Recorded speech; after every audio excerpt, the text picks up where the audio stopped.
Sim, e tudo isto já tem a ver com as eleições em março, claramente. A senhora Merkel tem que explicar aos alemães porque é que vai pedir-lhes um sacrifício para poder ajudar outros países da Europa. E estão em eleições, e as eleições são sempre períodos muito críticos. Mas como a Isabel referiu, e nós há 15 dias e a semana passada também focamos este aspecto, que era a Europa está numa encruzilhada, está num momento crítico. Ou vem para trás, ou recua, e portanto descontrói uma série de coisas que já construiu e com riscos elevados, nomeadamente saírem alguns países e provocar destabilização em termos do euro, e entraríamos numa zona extremamente arriscada, ou avança. E a Europa, tradicionalmente, nestas circunstâncias, normalmente avança. Referiu-se isso. Ou recuava ou avançava. E avançou.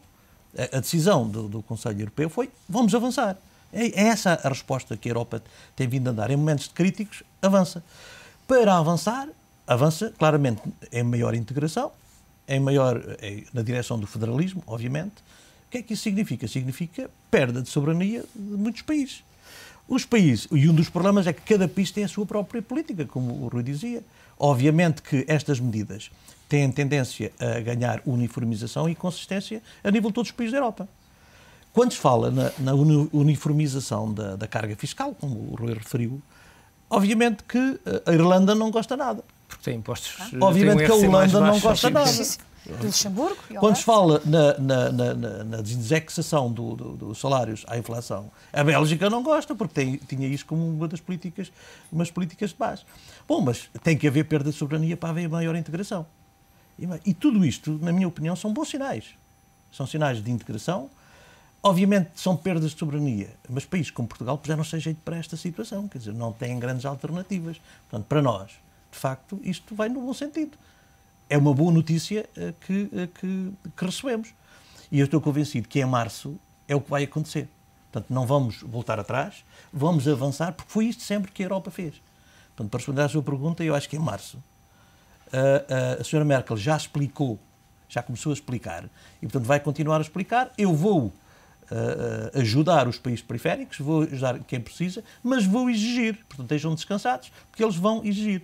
E todas essas medidas, algumas delas exageradas, como, por exemplo, colocar os limites aos déficits na Constituição, tudo isto, na minha opinião, são questões de ordem política para a senhora Merkel justificar junto aos alemães que vai ajudar, mas vai controlar e, portanto, eles não vão sofrer muito com essa situação. E tudo isto é bom a favor da Europa, porque é o também. Não nos esqueçamos que se a Europa não conseguir resolver os problemas dos países mais endividados, quem emprestou aos países endividados foram os europeus que emprestaram. Portanto, como dizíamos há pouco, lá fora, para haver um devedor é um credor. E, portanto... Nenhum deles quer correr o risco que o devedor entre em default. Exatamente. E isso começa logo pelo próprio credor.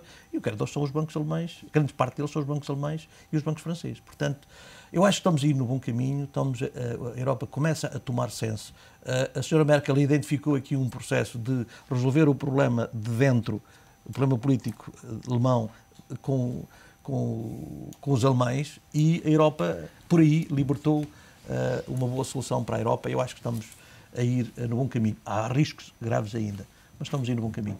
Esses sinais permitem olhar para economias como a portuguesa, a grega e a irlandesa e perceberem que a Europa lhes vai dar a mão, de facto, obviamente com um plano de ajustamentos a médio e longo prazo, mas que obviamente é inevitável, mas que vai ter esse apoio dos países mais ricos? Eu acho que esta medida vai acontecer, como já disse, estou otimista quanto a isso, e é uma boa medida por várias razões, mas por uma razão principal, que é parar de uma vez por todas com aquilo que foi mostrado há pouco, com as taxas de juros.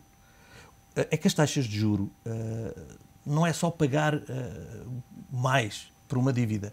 Não, as taxas de juros têm implicações terríveis. Por exemplo, Portugal tem que controlar o orçamento. Anda a pedir sacrifícios aos portugueses. Aquilo que foi poupado na redução dos salários da função pública é comido pelo aumento das taxas de juros. Imediatamente. Portanto, o sacrifício, de um lado, é pago pelas taxas de juros.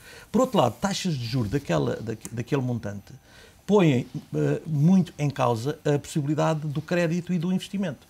E como o Rui disse muito bem, nós só resolvemos o problema se começarmos não só a controlar o déficit, que por aí as coisas estão bem encaminhadas, mas onde não estão bem encaminhadas, nomeadamente para Portugal, é o lado do crescimento. E o lado do crescimento significa é preciso dinheiro, é preciso empréstimo. E, portanto, taxas altas significam problemas com o déficit, problemas com o crédito. Portanto, taxas baixas ajudam o lado do déficit e ajudam o lado do crescimento. Aí é que está a questão fundamental, estabilizar as taxas de juros e mantê-las a níveis relativamente aceitáveis. E falando, obviamente, do sistema, os bancos portugueses, já há pouco foi divulgado pelo BCE, ao longo deste dia, os bancos portugueses em janeiro levantaram mais de 100 milhões no BCE, 41 mil milhões de euros. Aquilo que se falava ao longo de 2010 de que o BCE ia começar a secar o sistema é completamente impossível, como vemos. Sim. Não há qualquer hipótese.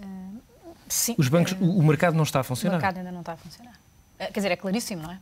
Tanto que os bancos estão a ir ao BCE, portanto, a situação está longe de estar sanada. Aliás, e como eu digo, eu penso, enfim, como o Passos Esteves disse, vamos esperar que até março realmente isto, com estas medidas, que de facto a Europa comece a ganhar senso e a andar para a frente, não é? Porque, obviamente que as eleições são ótimas, porque somos países democráticos e, portanto, há que justificar às populações, e a Angela Merkel, obviamente, tem que explicar ao povo alemão porque é que lhe vai continuar a exigir sacrifícios, e os alemães já sofreram que chegue, não é? Com a própria integração da Alemanha Oriental, etc. Portanto, a gente que, de facto, está há muito tempo a pagar tudo a toda a gente, mas quer dizer, é evidente que eu acho que são regras bastante simples. Curiosamente, todas as regras que falámos, Rui, a que mais me preocupa é da idade da reforma, porque é aquela que individualmente, de facto, depende muito de cada país, porque a Alemanha hoje pode... E que riscos pode trazer essa diferenciação? Quer dizer, aquilo que eu penso é que... Ou onde é que vê o risco? Se na diferenciação, se na harmonização? Porque os países estão em situações diferentes, ou seja, hoje a esperança de vida na Alemanha, à nascença, é diferente da esperança de vida à nascença em Portugal. E essa harmonização tem que ser feita. Portanto, é um cálculo actuarial que é preciso ser feito, ou seja, não é a mesma coisa o cálculo de uma reforma na Alemanha, ou o cálculo de uma reforma em Portugal. E, portanto, essa coisa não sei se é 67, se é 65, depende de cada situação também, e até da situação de saúde, de esperança de vida de cada país. Portanto, aí, dito só assim como foi dito... Mas esse caso até para nós é o mais sereno. Porque até onde fomos mais longe. Temos a melhor reforma. Porque foi uma reforma, porque nesse aspecto foi uma reforma que, de facto, o governo anterior, não agora este, na legislatura anterior, fez, de facto, uma reforma da segurança social de se tirar o chapéu. E, portanto, nós até estamos preparados. Melhor que os próprios alemães. Melhor do que os próprios alemães, exatamente. E, portanto, aí, efetivamente, nós, como país, estamos mais protegidos e capazes de coisa. Mas, do ponto de vista europeu, assusta-me um bocadinho alguma inflexibilidade, porque, de facto, os países não estão todos na mesma situação. Enfim, mas imagino que enfim, depois das negociações haverá alguma porque isto são cálculos técnicos, não é? Portanto, quando começarem os actuários a fazer contas, isso será o Estado. Agora, é preciso realmente resolver o problema da dívida soberana, que ainda não está, e a estabilização das taxas de juros e os mercados interbancários voltarem ao normal, porque senão, obviamente, que isto é continuamos nisto, não é? Rui, hoje houve uma emissão importante de dívida, 3,5 bis, é muito dinheiro, mas com uma procura de 6 mil milhões de euros, quase duplicou, mas com uma taxa de 6,5, 6,45, salvo erro, se a memória não me trai, 6,45 de hotéis a 5 anos. Para uma taxa de 6,45... Há sempre procura. E esses indicadores da procura são fechados. Quem é que comprou essa dívida? O BCE não compra, mas depois empresta o dinheiro ao banco para o banco comprar. Portanto, vai tudo dar ao mesmo. O relatório do FMI de janeiro faz lá uma comparação, aliás, não é do FMI, é da McKinsey, de dezembro, faz uma comparação entre a massa monetária colocada pelo Fed americano ou pelo BCE. O BCE é 4 vezes superior ao do Fed americano. Ora, nós não estamos preparados para isso. A Europa tem 15 anos unida como emissora. Mas também o processo de aprendizagem também não vai acabar. É algo doloroso que nós estamos a acontecer. É preciso ter muita clarividência.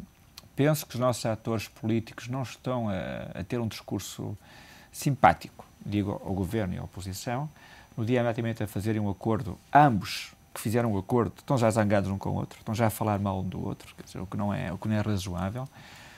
não é grito internamente, vá que não vá, mas depois o que passa lá fora é que nós não conseguimos pensar a médio prazo.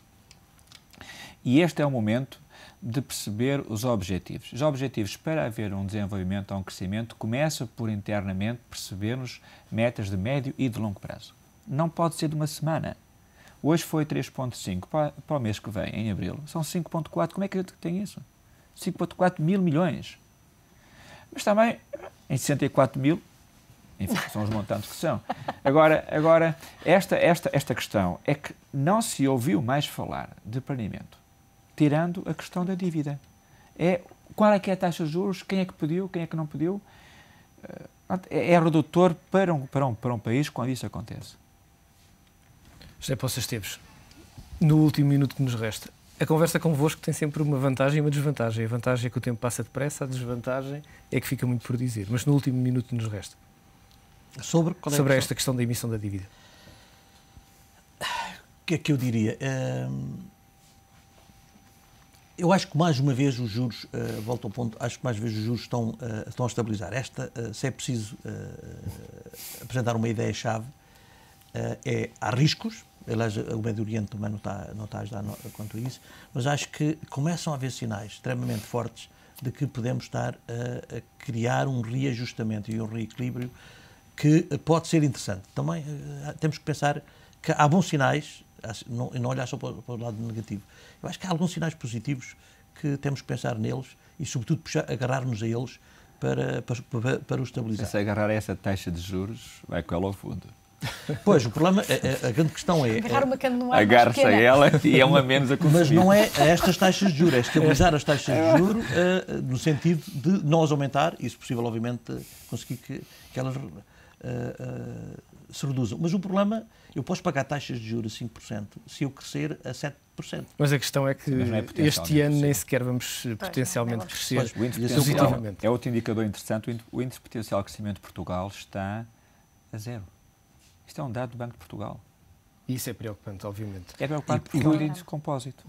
O outro dado preocupante é que este país creio que é do próprio Fundo Monetário Internacional, este país a nível mundial, é um dos países que menos cresce e que menos potencial tem a nível de crescimento. Isso, de facto, é que é um dos grandes problemas. Absolutamente preocupantes, porque se crescêssemos, de facto, a 5, 6%, não havia o problema da dívida pagar ficava mais resolvido. José Poça Esteves, Isabel Vaz, Rui Moreira de Carvalho, é sempre um prazer contar com o vosso comentário neste Acerto de Contas. Amanhã é um dia importante também, a SAER vai publicar o seu relatório, é sempre um documento importante que, obviamente, aqui também no ETV e no Diário Económico, também na edição online, económico.pt, vamos acompanhar a sua divulgação. Um tema a não perder.